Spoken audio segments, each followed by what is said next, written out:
Stunning images and raw emotion continue to flood out of Moore, Oklahoma tonight. Rescue and recovery efforts are ongoing. The death toll now standing at 24, including 9 children. Late this afternoon, officials said the massive tornado that destroyed Moore was an EF5. That's the highest on the scale that measures twisters. The storm that President Obama called one of the most destructive in history blew apart 2 elementary schools, entire neighborhoods, and thousands of lives. The images are everywhere, making us all feel a little bit more vulnerable tonight. ABC News Channel 20's Liz Foster live at the American Red Cross with more on what you can do at home to help. We've launched 20's Army, your mission, 24 hours of giving. Volunteers are here at the American Red Cross standing by, ready to take your calls. So how much money can Central Illinois raise in just 24 hours? Well, we're about to find out. Take a look at this video to see why the need is so important. The vicious twister that tore across central Oklahoma Monday was 2 miles wide at one point and stayed on the ground about 45 minutes. In the wake of the storm, utter destruction. Plaza Towers Elementary School took a direct hit. There are heroic stories of teachers covering children to shield them from the storm. We're told 75 students and staff members were inside when it hit.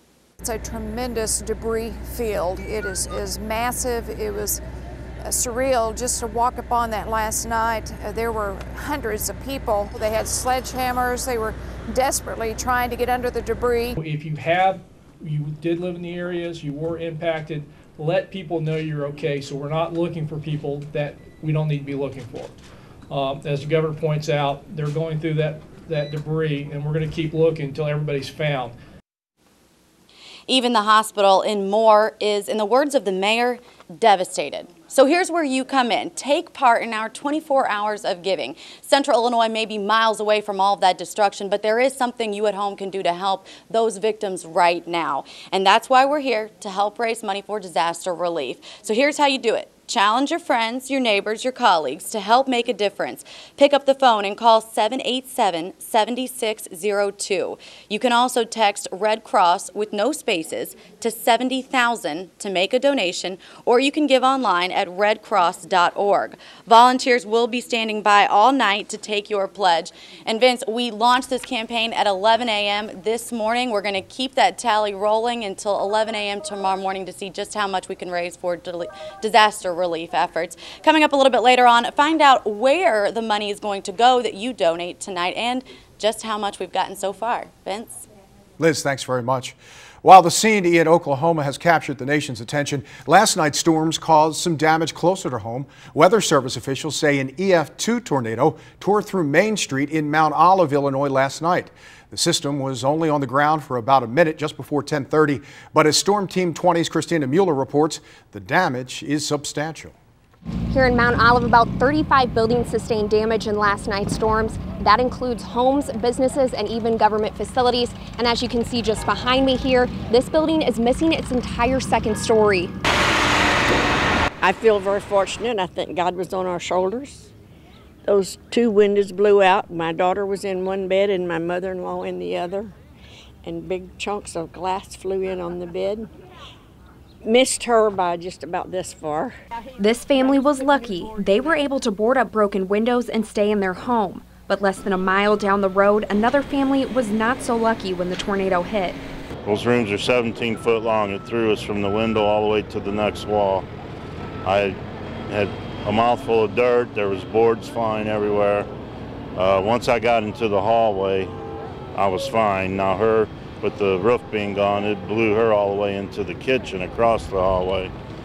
She rolled up in a ball and eventually crawled out of the kitchen to the hallway. Steve Werner lives in the second story of the building with his wife and daughter. The bottom floor is their business. They bought the property 12 years ago to fix up and just moved in last May. They hope to rebuild, but the building must first pass a safety inspection. It'll take a while to determine what they're going to do with some of the buildings that are heavily damaged, and that's up to the owners and insurance companies. Now, it may look like there's still a lot of cleanup going on here, but today kids were already back in school, and by tonight, this road will be cleared. Reporting in Mount Olive, Christina Mueller, ABC News Channel 20. Technology has made it easier for people to take cover when weather emergencies strike. Now the city of Springfield is getting into the game by offering a text alert system to send you life-saving information. ABC News Channel 20's Andrea Marvin joins us live in studio with details on just how it works. Andrea? Vince, the system just launched today and allows you to get emergency alerts right from your phone, informing you of everything from a tornado watch to a dangerous fire or flood. Now, enrollment is voluntary. You can sign up by going to the city's website and clicking on the Emergency Alerts tab. Now, from there, you'll need to fill out your personal information and then type of alerts you want to receive. You'll receive this alert by text, followed up by valuable information like where shelters are located following a disaster. As more residents enroll, we believe that there will be an overall decrease in the potential number of disaster-related injuries and fatalities due to better information reaching more people quickly and in a manner that they can utilize. Now, you can also receive notifications by email, traditional landline telephones, or tablets. We're told the personal information you submit will be secure and used for emergency preparedness and planning purposes only. A federal Homeland Security grant is paying for this, and Springfield is one of the first cities in the state to have the system. Vince, back to you.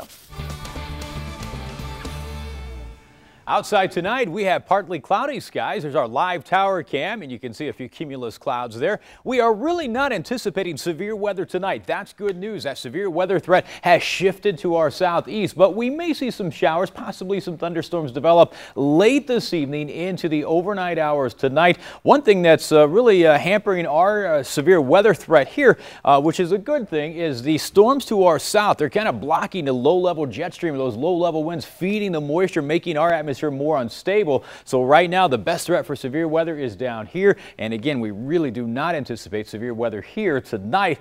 That's good news. Here's our forecast. Temperatures fall through the 70s this evening, 63 tomorrow morning, 74 tomorrow, with another chance of showers and maybe some thunderstorms. We'll talk about how this could affect your Memorial Day weekend coming up. All right, Rick, we'll see you in a few. The General Assembly is moving forward with legislation that would create rules and regulations for a controversial form of fracking. Supporters hope the high-volume fracturing industry could bring jobs and dollars to southern Illinois. But the issue, as we mentioned, controversial because of environmental issues. Opponents packed the committee room today. The chief sponsor of the bill, Democratic Senator John Bradley, says his first priority is protecting the water. If we can do that, we're going to give this industry an opportunity to develop in a responsible manner and create jobs and economic development for our area. But first and foremost was protecting the water that my kids drink. And the destruction that will ensue is on everyone's head who decided in some arena of politics and not in an arena of reality that this was going to be all right, and that we could come up with rules that are totally morally and scientifically unsupportable.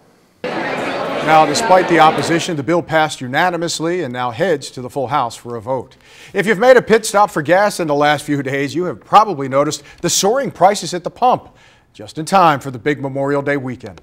ABC News Channel 20's Kimberly Howard has more on why this always seems to happen this time of year.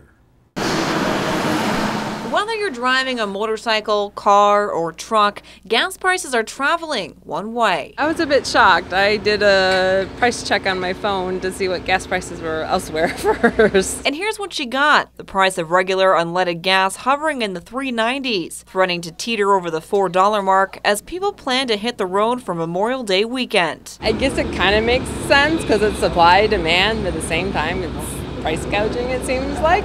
It seems like highway robbery to folks like Ardell Hampton. People can't even get to work. I mean, how do they expect us to go to work when the gas is so high? Especially when work is behind the wheel. Yeah, we're in 22 states, so I have to travel to 22 states to service my clients. $3.99 when we came in, and we were extremely shocked. But business professor Diane Firk isn't. It does every year. Typically, demand goes up right around Memorial Day, the start of the summer. The time when oil refineries need to switch to summer blends, decreasing production. Add to that a slight upturn in the economy, and then a disaster in Oklahoma, and you get consumer speculation, doing the very thing to prices we're hoping to avoid. Everything's fine in Oklahoma. The tornado didn't come near any refineries, but when there is an event like that, or the expectation for problems in the weather, bad storms throughout the Midwest, that puts a little pressure on prices because people anticipate that they might have delivery problems. Even if they don't? Even if they really don't. In Springfield, Kimberly Howard, ABC News Channel 20. Now, experts say it's also important to look at gas prices from a global perspective. The supply and demand of crude oil in places like China and India affect the price we all pay at the pump. Locally, though, get this, adding to the cost, the state of Illinois is only one of 7 states that charges a sales tax on gas. In essence, it's a double tax. The state's gas tax is nearly 20 cents a gallon, and then they charge the sales tax, which adds another 24 cents per gallon.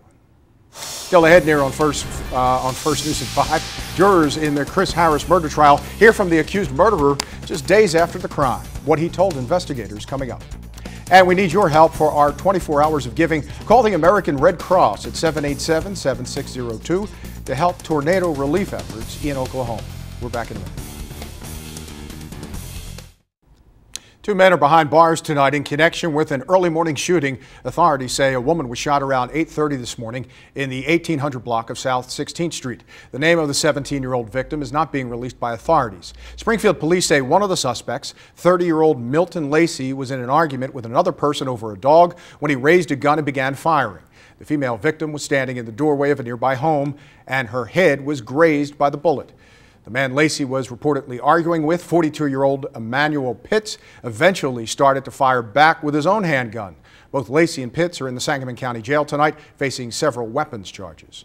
Jurors hear the man charged with killing 5 members of a Logan County family repeatedly deny being at the scene of the crime. Prosecutors play a second videotape interview of Christopher Harris after the murders when police confront him with evidence. ABC News Channel 20's Katie Hines live in Peoria with details from the courtroom. Katie. Since Christopher Harris appears to become more emotional and defensive during the course of the interview with police 10 days after the crime. During that interview, Harris tells police he got home around midnight, the night of the murders, after drinking with his brother. After asking about his family and his whereabouts during the next several hours, police present Harris with evidence. His pickup truck fit the description of the vehicle they were looking for. They matched a bloody handprint in the master bathroom of the victim's home to Harris. Numerous times on the tape, Harris tells police that's impossible. Illinois State Police Special Agent Michael Jennings says it's not impossible because it's there. They're a match, they're in blood, they're in the bathroom. Tell me how they got there.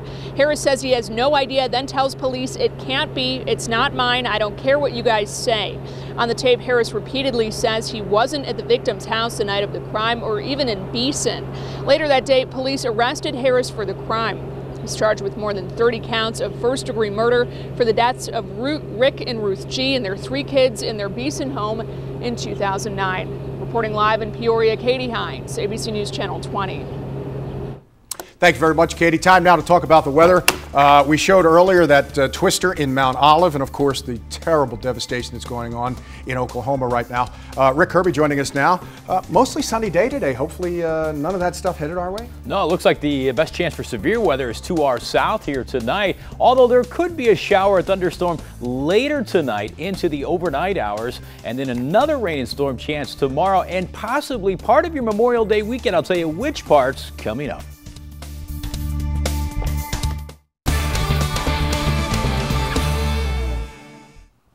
Hey, quite a bit of sunshine out there right now. A few cumulus clouds as well. That's our live tower cam. It's been a really nice day today, and we are watching for the possibility of rain and storms. But if that happens, it will likely be late this evening into the overnight hours, so probably after 9 or 10 o'clock. But those storms last night developed pretty quickly. Right now, things are dry here, and we're watching showers and storms to our south. Southern Illinois starting to see a little line of storms. The low-level jet, those winds that send that Gulf moisture into our atmosphere out ahead of these cold fronts that fuel showers and thunderstorms, is being blocked by this cluster of storms down here right now. Not to say we can't get some storms, but that will take the best chance of severe weather to our south, and the Storm Prediction Center does indeed keep the severe weather just to our southeast here tonight, so good news there. Last night we did have some pretty good storms come through, at least bring some explosive lightning. It was a very loud night last night, very strong winds as well, and of course we did see some hail too. And we did have a report of a power pole knocked down in Virginia and Cass County. Beardstown saw a power pole knocked down as well due to strong winds. These winds were 60 to 70 miles per hour. Petersburg had a 58 mile per hour wind measured there in Menard County. Of course, we told you earlier down towards St. Louis, we had that tornado in Mount Olive down there. So it was a very loud night last night, and tonight should not be quite as loud. Temperatures right now in the upper 70s to low 80s. So a great evening underway right now. It's 80 in Jacksonville, Lincoln 82, 81 in Decatur, Taylorville, you're nice at 81, 78 in Litchfield currently. Rain totals being reported here anywhere from about a ½ inch to an inch in Taylorville, pushing an inch in Litchfield. Our radar estimated 1 to 2+ inches in some areas. So some pretty good rain last night. It was torrential-like downpours at times. Here's our time lapse this afternoon. This is about 4 hours of clouds flying by your screen there, and you can see the cumulus clouds with mixed in sunshine, and all in all, a nice afternoon today. Right now in Springfield, 79 degrees, a partly cloudy sky, winds from the south-southwest here at 15 miles per hour. Here's our weather map. Tomorrow, cold front out to the west right now will push through the region, so a chance of some showers, maybe some thunderstorms. Best chance of storms tomorrow, probably east of I-55. We do get behind the front, and that means some cooler weather. And then here comes a secondary cold front. That comes through dry early Thursday morning, but behind that, we're looking at some chilly air moving in here for the end of this week. And then there's another weather system out to the west that will give us a chance of some showers and storms.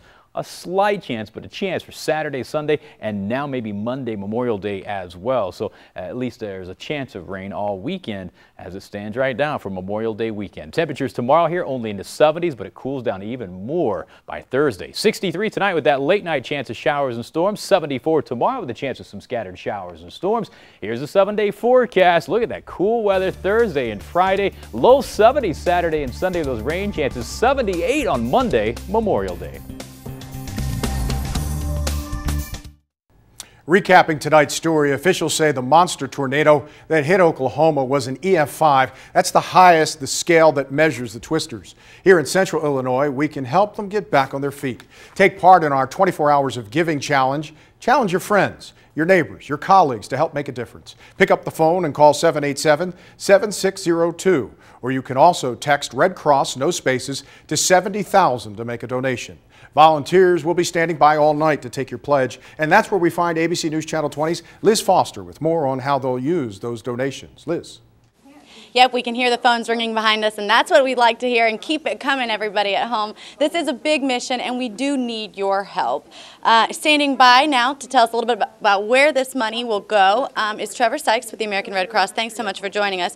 So tell us, all of these donations that all the generous folks at home are calling in and helping us out with, where exactly will this money go? All donations made to the American Red Cross will go to our Red Cross Disaster Relief, which will enable us to help provide food, shelter, and emotional support to all clients. And how important are these donations? How much do you guys rely on them? Donations are really important. Without the donations, Red Cross can't do what we do. They're that important. Donations are everything for the Red Cross. Okay, and we do know 92 cents of every dollar goes to you guys' services. Yes, that is correct. Okay. Trevor Sykes, thank you so much. We appreciate it. Again, to donate to disaster relief, we want to hear these phones keep ringing. Call 787-7602, or you can text Red Cross with no spaces to 70,000. Vince? Much. Hey, we're not out of the woods just yet. We're still under the threat of severe weather. Coming up next, Rick's going to tell us what tonight's chances are for a battle with Mother Nature. We're back in a minute. All right, tomorrow there is a slight chance of a shower or storm, 74 for the high, and then some rain chances, slight ones, but each day of Memorial Day weekend. All right, Rick, thanks very much. Don't forget about our 24 Hours of Giving. Call 787-7602 to donate to the Red Cross. World News is up next. We'll see you back at 6.